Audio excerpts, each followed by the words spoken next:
On ne voit que la ligne d'arrivée. Le GR20 semblait être une simple équation.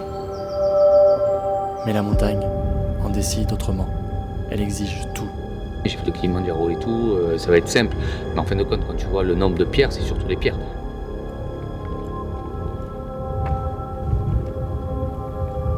Nous avions 13 jours, une promesse folle pour un amputé et son équipe.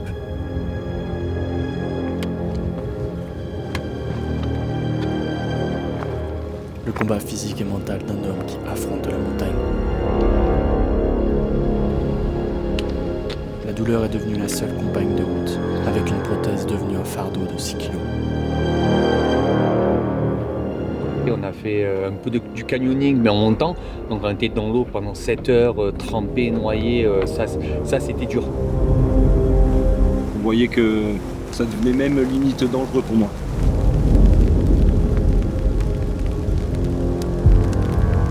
Je l'avais jamais vu comme ça. J'ai dit je vais stopper là et tout, et après dans ma tête ça a été machine de guerre.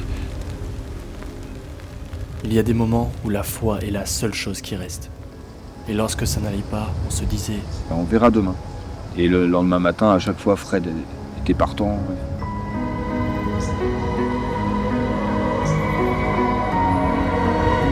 sa victoire n'est pas que la sienne, c'est celle d'une équipe, de l'espoir et de tous ceux qui n'osent plus avancer.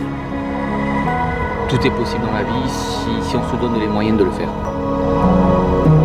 Peu importe la finalité d'un objectif, c'est la volonté d'essayer qui définit un exploit.